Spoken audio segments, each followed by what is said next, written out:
Olá, tudo bem? Professor Rafael, e hoje nós estudaremos acerca do capítulo 8, As Águas do Planeta Terra, parte 2. Inicialmente, nós vamos ver sobre a influência dos rios na sociedade e no relevo. A relação do ser humano com o rio foi sempre reproduzida em diversas regiões do planeta, como na Mesopotâmia, por exemplo. Se você perceber, nesse mapa, nós temos a composição das cidades, ou seja, o surgimento das cidades próximas aos rios. Para quê, Rafael? Para facilitar tanto na manutenção quanto na reprodução desses espaços, né? Por a partir da água, da presença da água, dos rios, melhor dizendo, nós temos a manutenção, né, de vários povoados que se tornaram grandes cidades mais à frente, né? E estrategicamente, cada uma, seja ao Rio Nilo, ao Eufrates ou ao Tigre, né? Cada cidade está localizada de forma estratégica. Então, desde esse período mais remoto, os rios têm grande importância para a sociedade, né? E dela depende a sua manutenção. Quanto às partes de um rio, primeiramente vamos entender o que é um rio. Os rios são cursos d'água naturais, cujo deslocamento se dá dentro de um canal escavado na terra naturalmente, e cujo fluxo se desloca em direção ao mar, a outro rio ou a um lago. Então o rio, como curso natural de água, ele sempre vai se deslocar a esses três lugares, ou em direção ao mar, ou a outro rio, ou a um lago. Todos os rios nascem em áreas altas, né, e se deslocam para áreas mais baixas a partir, então, da lei da gravidade. O local onde o rio nasce denominamos de nascente. Ele pode ser formado por três formas. Primeiro, água das chuvas. Segundo, derretimento de geleiras. Ou três, por uma fonte, sendo ela subterrânea. Já o local onde ele despeja suas águas é denominado foz, ou também chamado de desembocadura. Já a área do espaço geográfico dominada por um rio é denominada bacia hidrográfica, que é uma região constituída pelo rio principal, por seus afluentes e seus subafluentes. São rios menores aí que abastecem esse rio principal. Aqui nós temos um panorama geral do que é o rio e quais são suas partes, né? Nós temos aqui a nascente, que é onde surge o rio, né? Geralmente em regiões bem mais altas. Mais à frente nós temos o meandro, que seriam essas curvas sinuosas, né? Seriam curvas mais acentuadas de um rio. Além disso, nós temos o afluente da margem direita e o afluente da margem esquerda, que alimentam esse rio principal. Nós temos o leito, que seria a área correspondente à ocupação de um rio. E aqui, finalmente, a foz, que seria o encontro do rio com o mar, certo? Basicamente, essas são as partes de um rio. Bom, aqui nós temos a imagem belíssima de uma nascente, né? No caso, essa nascente é correspondente a uma fonte, no caso subterrânea. Provavelmente a partir de um lençol freático, né? Ou águas subterrâneas, né? Ela acaba aflorando a superfície e então proporcionando a possibilidade de existência de um rio. Aqui mais à frente nós temos vários meandros, né, que seriam essas curvas sinuosas do rio lá na Amazônia. E aqui nós temos a foz do rio Ceará, lá na Barra do Ceará, né?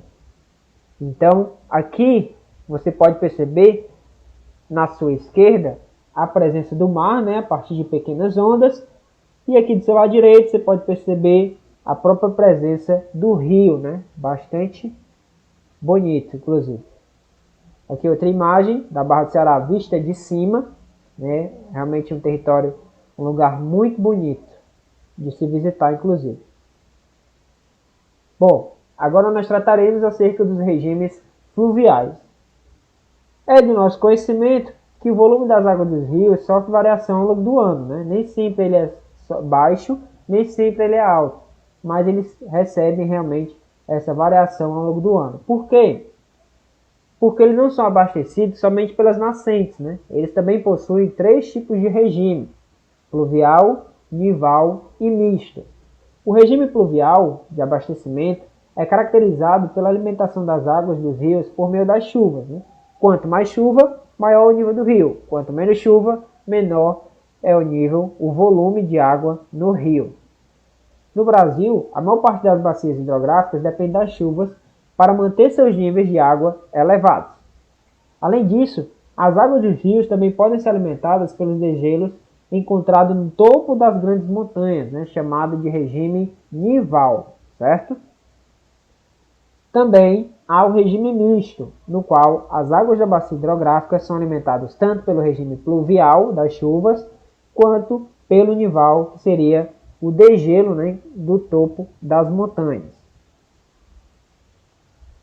Já os agentes externos do relevo apresentam triplo trabalho no processo de transformação do relevo terrestre, né?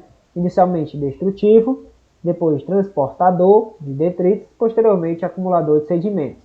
Então os rios eles possuem bastante importantes, né, papéis na superfície terrestre, na formação, no modelado, né, do relevo. Ao longo do seu percurso, os rios eles atuam, né, como agentes destrutivos e construtivos, pois retiram material de partes mais altas e levam, né, para partes mais baixas, conforme a sua declividade. Na região do alto curso, por exemplo, é uma área localizada junto à nascente, né? O trabalho de erosão do rio é muito forte, escavando e aprofundando o leito de forma acentuada e criando vales em forma de V, profundos com vertentes íngremes, né?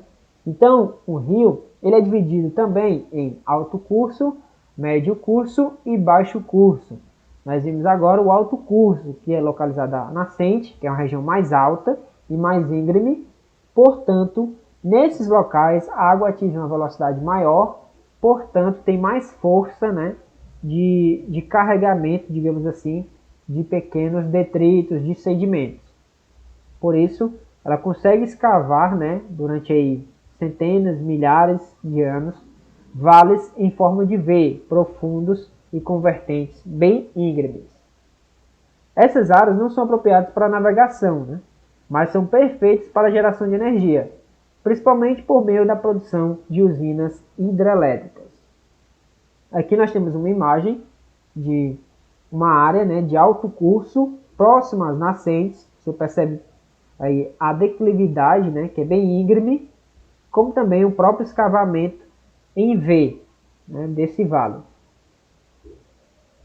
Continuando, por outro lado, nas regiões do médio e baixo curso, onde a inclinação do relevo e a velocidade das águas são mais suaves, os rios se prestam, né, para a navegação, favorecendo então a circulação de pessoas e mercadorias.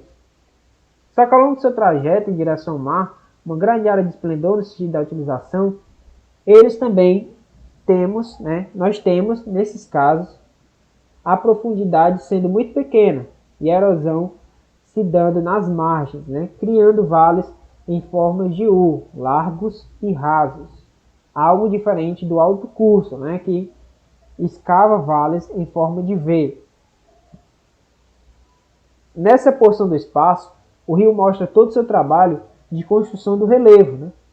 Uma vez que ocorrem as cheias, as águas dos rios transbordam, avançando sobre as terras mais próximas, então depositando sedimentos no seu leito e espalhando sobre as terras que estão próximas, gerando então as planícies fluviais. Ricas em sedimentos e matéria orgânica, essas planícies de inundação são férteis e extremamente favoráveis à prática da agricultura. Aqui nós temos uma imagem, né, do rio Cocó, lá no Parque do Cocó. Você consegue perceber que as margens, né, são bem verdes, né, e as árvores bem formadas, né? Isso tudo devido à fertilidade presente nas margens, né, como a própria conservação das matas ciliares, que são essas matas que ficam nas margens dos rios. Em algumas regiões do planeta, a quantidade de sedimento depositada pelos rios na sua foz é tão grande que dá origem a várias elevações e entulhos de sedimentos. Isso faz com que com o tempo, que a água chegue até o mar passando por vários canais. Essas regiões são extremamente férteis e recebem o nome de delta, termo derivado da letra maiúscula grega delta, pois o primeiro delta estudado pelos gregos foi o do rio Nilo, né, que apresenta uma grande semelhança com o formato dessa letra. Aqui nós temos a imagem, né, pelo menos um mapa, na verdade, da formação do rio Delta, aliás, do Delta do Parnaíba, né, formado a partir do rio Parnaíba, onde nós temos 86 ilhas. Essas ilhas foram formadas a partir desse transporte de sedimentos, né, promovidos pelo rio Parnaíba e seus, então, rios menores, né, seus afluentes e subafluentes, certo? Aqui você não consegue ver uma forma triangular como o delta, sobretudo nessas regiões, originalmente, elas têm sim suas formações triangulares, certo? Semelhantes a, então, um delta. Aqui está a imagem do delta lá no Parnaíba, uma parte das formações, certo? Uma parte das ilhas. Você consegue perceber que todas aí são dunas, né? São dunas com pequenas lagoas aí, interdunais, entre dunas, certo? Bom, quando não é formado o delta, nós temos o chamado estuário, igual aqui essa imagem lá da Barra do Ceará, onde nós temos o rio Ceará desembocando no mar, né? Essa região aqui, sem a presença de delta, nós temos intitulados como, então, estuário. Para você entender a respeito do curso alto, médio e baixo de um rio, essa imagem ela facilita bastante a nossa visualização. Nós temos o curso alto, né, que é de onde as nascentes surgem.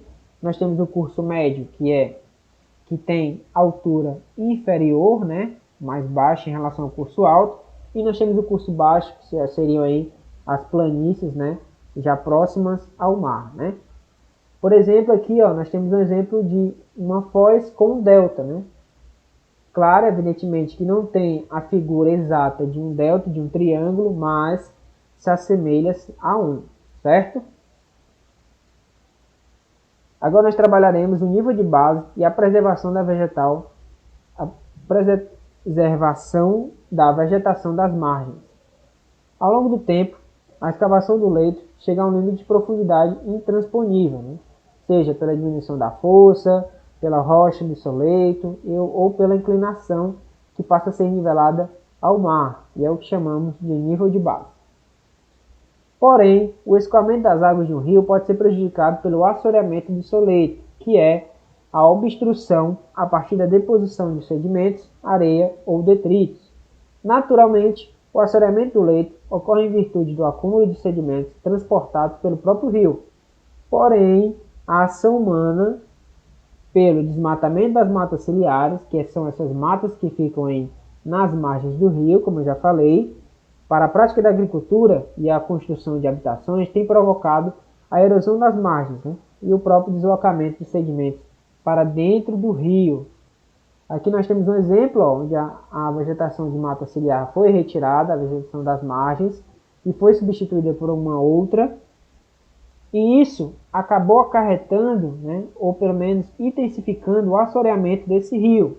Você percebe aí que as margens, né, temos várias barreiras caídas, né, para dentro do rio. Isso vai entupindo, digamos assim, o rio, né, vai ocupando a área que poderia ser ocupada por água, né, podendo até chegar ao ponto de o rio não existir mais ou mudar seu curso, seu caminho. Aqui mais um exemplo que ainda tem mais um agravante, que é a própria poluição, né? Além então do assoreamento, nós ainda temos a poluição aqui como mais um agravante. Por último, vamos tratar do desperdício e poluição das águas do planeta. A poluição dos oceanos é um grande problema ambiental, né, que ocorreu desde o grande lançamento de resíduos, né, dejetos e outros materiais diretamente no oceano, ou seja, sem qualquer tratamento. Outro fator que promove a poluição oceânica é a própria utilização dessas águas como áreas de extração de recursos, seja da pesca, recursos minerais, etc., e de navegação. Surgiu também a poluição dos mares a partir das principais rotas de navios, cargueiros, né, que poluíram os mares desde a época aí mais remota das grandes navegações. O desperdício de água potável é enorme e o percentual de reaproveitamento é muito baixo, o que continuamente demanda por mais água, né? Maior quantidade. Para você ter ideia do desperdício, segundo o relatório do Ministério das Cidades, o Brasil desperdiça 41% da água tratada. Isso, na real, é que a cada 100 litros de água tratada fornecida, 41 litros são desperdiçados, né? É quase metade. Então é algo muito preocupante para o nosso futuro, né? Enquanto seres humanos. Então, será que eu e você não conseguimos poupar mais água? Será que nós conseguimos vencer esse desperdício? Seja desligando a torneira quando for escovar os dentes, ou quando for tomar banho, desligar o chuveiro enquanto passa o sabonete, o shampoo, enfim. Nós temos várias formas, né, não só de aproveitar, reaproveitar a água, né, como também economizar a água e o bolso dos nossos pais, certo? Então é isso, estou à disposição para tirar todas as dúvidas e um forte abraço.